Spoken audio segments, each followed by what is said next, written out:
नमस्कार. काही दिवसापूर्वी 3 मेला आपल्या देशामधल्या सगळ्यात टॉप एक्झामिनेशनमधली NET UG परीक्षेचं पेपर लीक आणि गैरकारभारामुळं NTAनी ती परीक्षा रद्द करण्याचा निर्णय घेऊन पुढची परीक्षा 21 जूनला घ्यायचा निर्णय घेतला. आणि या गोष्टीमुळं देशामधले 22 लाख विद्यार्थी आणि आपल्या महाराष्ट्र राज्यामधल्या 7 ते 8 लाख विद्यार्थ्यांना प्रचंड एक नाराजगीचा मोठा विषय झालेला आहे. ह्यूज डिसअपॉइंटमेंट, फ्रस्ट्रेशन या सगळ्यांमधून ह्या विद्यार्थ्यांना जावं लागत आहे. आणि त्यानिमित्ताने मी थोडंसं काही दिवस हे मीडियामधल्या बातम्या, सोशल मीडियामधले सगळ्या गोष्टी शांत होऊ दे आणि एक स्वतः चार्टर्ड अकाउंटंट असल्यामुळं, एक प्रोफेशनल असल्यामुळं मी निर्णय घेतला की आपल्या सगळ्या विद्यार्थ्यांशी एक संवाद करावा. मला आपल्या सगळ्यांची परिस्थिती मी समजू शकतो. स्वतः माझ्या घरामध्ये माझी भाची निहारिका भोसलेनी ही परीक्षा दिली होती आणि she was very happy and she was very confident की त्यांना जे मार्क्स मिळणार होते, she would come in the top 50,000. कुठलं कॉलेज कुठलं घ्यायचं हे सगळं पुढची प्रक्रिया त्यांनी ठरवून ठेवली होती. आणि जेव्हा हे निर्णय आले, तेव्हा शी हरसेल्फ वॉज व्हेरी फ्रस्ट्रेटेड. ती पण भरपूर इमोशन्समधून गेली आणि बरेच असे असंख्य विद्यार्थी आहेत जे माझ्या ओळखीचे आहेत, ते पण ह्या प्रक्रियेतून गेले. आणि त्यामुळे मी निर्णय घेतला की ह्या सगळ्यांना आता हे सगळे जे इमोशन्स आहेत, ह्यांना एक सपोर्ट द्यावं, हे इमोशन्स हँडल कसं करावं, या परिस्थितीला हँडल कसं करावं, याचं काही मार्गदर्शन नाही द्यायसाठी मी काही हा व्हिडिओ करत नाही आहे. I just feel that as a professional, as a CA मला त्यांची व्यथा समजते आणि त्याच्यामुळं त्यांना आता एक मेंटल सपोर्ट देणं, त्यांच्यावर एक डायलॉग करणं या हेतूने मी हा व्हिडिओ करतोय. तसं आपण या परिस्थितीतून जाताय, मीही गेलोय. मी स्वतः CA आहे आणि मला आठवून मी आपल्याला एक किस्सा सांगतो की जी मी परीक्षा 2007 ची परीक्षा दिली होती आणि त्याचा निकाल जो जुलैमध्ये आला, त्याच्यामध्ये आपल्याला माहिती आहे की CAमध्ये 50% मार्क ॲव्हरेज आणि प्रत्येक विषयामध्ये 40% मार्क आले पाहिजे. मी सगळ्या विषयामध्ये 40% क्रॉस केलं होतं, पण ॲव्हरेजमध्ये 2 मार्कांनी गेलो. तेव्हा ज्या फ्रस्ट्रेशनमधून आपण जात आहेत, त्याच फ्रस्ट्रेशनमधून मी गेलो. तेव्हा मलाही वाटलं की आपण आता अभ्यास करायला नको, सोडून देऊ. I had almost quit. But I am very thankful की माय फॅमिली, माझे पॅरेंट्स, माझे सगळे फ्रेंड्स ह्या सगळ्यांनी मला सांगितलं की नाही Samarjit, next day pick up your books, पुस्तकांना परत हातात घे आणि सकारात्मक पावलं घे. आणि 3 महिने मी अभ्यास केल्यानंतर जेव्हा नेक्स्ट रिझल्ट आला, त्याच्यामध्ये चांगल्या मार्कांनी मी पास झालो. मी आपल्या सगळ्यांना एवढंच सांगतोय की हे जे इमोशन्स आहेत, ह्याच्यामधून आपल्याला सगळ्यांना जावं लागणार आहे. पण हे इमोशन्स आपण हँडल कसं करतो, how we use these emotions आपल्या पुढच्या भविष्यासाठी, ही सगळ्यात महत्त्वाची बाब आहे. आता प्रत्येक सिच्युएशन असेल, आता ही सिच्युएशन आपल्या सगळ्यांना आता वाटत असेल की किती डिसएडव्हांटेजेस आहे, आमचं किती नुकसान झालं. पण प्रत्येक सिच्युएशनला आपण कसं इंटरप्रेट करतो ह्याच्यावर अवलंबून आहे. आता एक इंटरप्रिटेशन जे आता असंख्य युवकांमध्ये आहे, युवतींमध्ये आहे की आम्हाला परत 1 महिना अभ्यास करावा लागला. चला हेच एक वेगळं इंटरप्रिटेशन मी आपल्यासमोर मांडतो की हे इंटरप्रिटेशन ऐकल्यानंतर तुम्हाला कळेल की परिस्थिती कशी बरी आहे, वाईटमधलं चांगलं कसं आहे.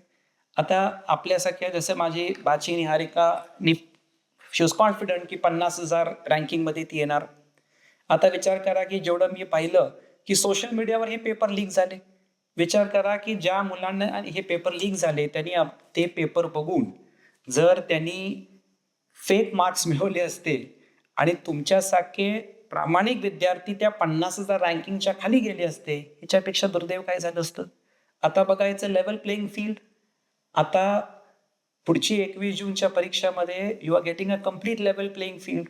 म्हणजे जे मुलं त्या 50,000ला टार्गेट करणारे, 1,00,000 रँकिंगवर टार्गेट करणार आहेत, याच्यामध्ये आता पूर्ण ट्रान्सपरन्सी राहणार आहे आणि ॲक्च्युअल मेरिटच्या मुलांना ही संधी मिळणार आहे.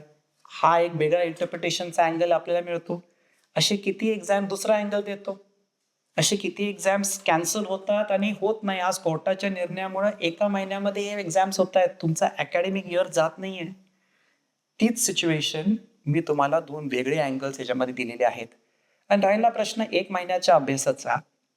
माझी आपल्या सगळ्यांना एवढीच विनंती आहे, की आपण आता एक आपला मित्र म्हणून सांगतो, काही दिवस हे सोशल मीडियाच्या सगळ्या आवाजाला बाजूला ठेवून फक्त 1 महिना अभ्यासावर फोकस करा. जेवढे मार्क्स तुम्ही मे 3च्या एक्झाममध्ये आणणार होता ना, मी आपल्याला कॉन्फिडेंटली सांगतो ह्याच्यापेक्षा चांगले मार्क तुम्ही आता 21 जूनच्या परीक्षेमध्ये आणणार आहे. आय एम टेलिंग यू, जेव्हा कुठली गोष्ट होते ना, कुठलीही अनफॉर्च्युनेट इव्हेंट होते, त्याच्यापेक्षा चांगलं काहीतरी आपल्या आयुष्यामध्ये येणार आहे. हे मी माझ्या अनुभवातून सांगतो. आज जे कोण मी समर्जित गाडगे आहे, I am because of my failures. आणि मी अभिमानाने सांगतो की मी इतक्या वेळा सीएला नापास झालो, इतके मला फेलियर्स आले, कारण आज जे काही मी घडलोय हे माझ्या फेलियर्समुळे घडलोय. आणि ज्या ज्या वेळी माझ्या मनासारखी कुठली गोष्ट होत नाही, पण नंतर मी त्याला कन्सिस्टंटली फॉलो करतो, पुढच्या वेळी जेव्हा रिझल्ट येतो त्याच्यापेक्षा चांगलं काहीतरी या युनिव्हर्समध्ये, या नेचरमध्ये ठरवलेलं आहे. त्याच्यामुळं मी आपल्या सगळ्यांना सांगतो की काही दिवस सोशल मीडियाकडे बघू नका. चांगले व्हिडिओज बघा. आता सोशल मीडियामध्ये कोण म्हणते की पेपर्स आणि टफ करतील आणि अवघड करतील, हे सगळ्या गोष्टी जरा बाजूला ठेवा. Just focus. मला माहिती आहे की सकाळी पुस्तकं घेतल्यानंतर फ्रस्ट्रेशन येणार. ह्या इमोशन्स पासून तुम्ही पळू नका. इमोशन्सना एम्ब्रेस करा. ह्या इमोशन्सना फेस करा. Take these emotions and convert them. आपल्या सगळ्या या विद्यार्थ्यांमध्ये प्रचंड कपॅसिटी आहे. फोकस करा. 1 महिन्याचा त्रास आहे. त्रास नाही आहे, परिश्रम पण नाही आहे. These are testing times. पण या टेस्टिंग टाइम्समध्येही भविष्यामधले चांगली लिडरशिप घडतात. त्याच्यामुळं I would like to wish you all the very best. या माध्यमातून ज्या मुलांनी मला फीडबॅक्स दिले आहेत त्यांना जास्तीत जास्त उत्तर देण्याचा मी प्रयत्न करीन. पण remember one thing, I am with you. Something better is going to come out of the other side. Confidently आपण अभ्यास करा. Everything is going to turn out better. You are going to score even better. जे झालेलं आहे त्या गोष्टी ज्या आपल्या हातामध्ये नाही त्याचा विचार करू नका. तुमच्या हातामध्ये अभ्यास करायचा आहे आणि तुम्ही कॉन्फिडेंटली करा. You are going to score very well. आणि 1 वर्षानंतर जेव्हा आपण ही परिस्थितीकडे परत मागे जाऊन बघू ना, तर तुम्हाला स्वतः तुम्ही मान्य कराल की आज जे काही मी घडलो हे झालेल्या गोष्टीमुळे घडलो. सो प्रत्येक सिच्युएशनला आपण संधी कसं करू ह्याच्याकडे बघा. आणि आपल्या सगळ्यांना मी येणाऱ्या परीक्षेसाठी शुभेच्छा देतो. You are going to do extremely well. Do not think about tension, काही घेऊ नका. Just study. You will do very well and I am very sure you are going to make this nation, this state आणि सगळ्यांना आणि तुमच्या पॅरेंट्सना you're going to make them very proud and you are the future leaders. I wish you all the very best and I am always with you. Thank you.